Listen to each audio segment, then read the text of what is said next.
الحلقة الستة عن الشجاعة. أهلاً بيكم يا صحابي في حلقة جديدة. إحنا كتير بنخاف من حاجات كتير، مثلاً بنخاف لما نكون في مكان لوحدنا، أو لما النور يقطع وتبقى الدنيا ضلمة.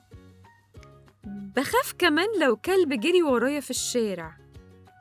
تعالوا كده نشوف أصحابنا يوسف ومريم عملوا إيه في الموقف ده.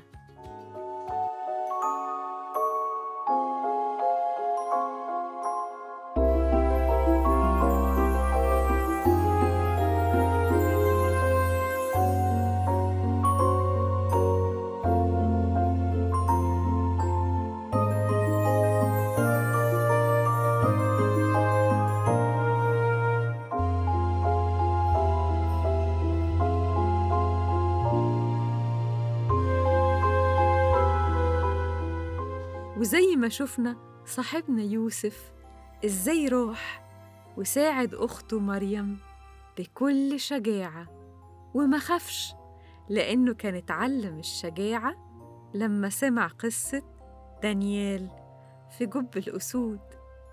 تعالوا نسمعها سوا من الكتاب المقدس.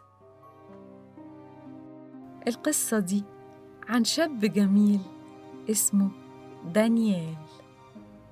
دانيال كان بيحب ربنا من كل قلبه، وكان أمين جداً في كل حاجة بيعملها، لأن ربنا كان معاه.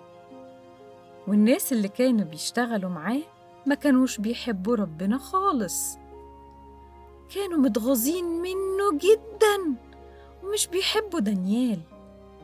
فعملوا خطة، راحوا للملك كان اسمه داريوس وطلبوا منه يطلع قرار إن كل اللي هيطلب طلب من أي حد، إنسان أو إله، غير الملك يترمي في جب الأسود. الملك وافق وأصدر أمر. لما دانيال عرف دخل أوضته وركع على ركبته وصلى لإلهه اللي بيحبه، مش مرة واحدة لكن 3 مرات زي ما كان متعود كل يوم. راحوا الناس بسرعة وقالوا للملك: الحق شوف دانيال عمل إيه. وقالوا له لازم القرار يتنفذ. وفعلا رغم إن الملك كان بيحب دانيال، لكن كلام الملك لازم يمشي. واترمى دانيال لوحده وسط أسود جعانة، واتقفل الجب بحجر كبير. يا ترى هيحصل إيه؟ الملك من قلقه وخوفه على دانيال ما نامش، وقام الصبح بدري راح عند جب الأسود ونادى: دانيال، دانيال، هو إلهك اللي بتحبه وبتصليله دايماً قدر ينقذك يا دانيال.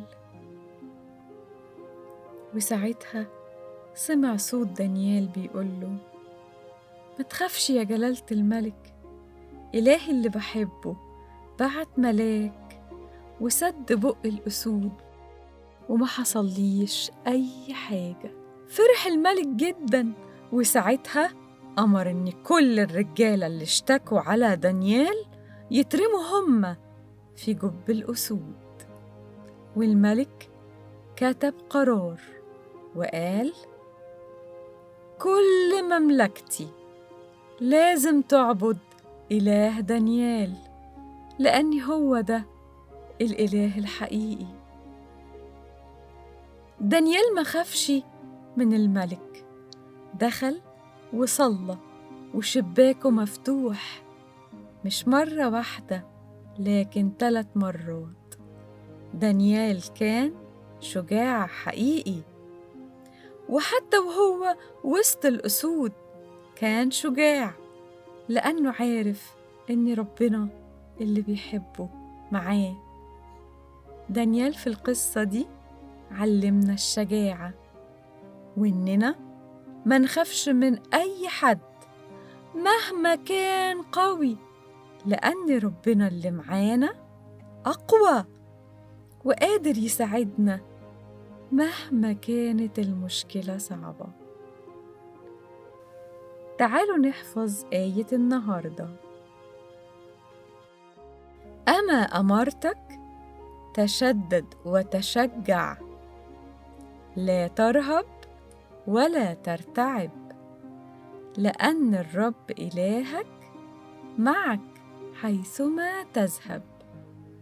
يشوع الإصحاح 1 وعدد 9.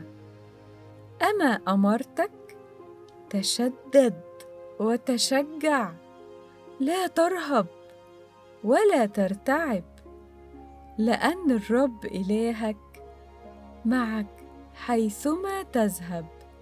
يشوع 1:9.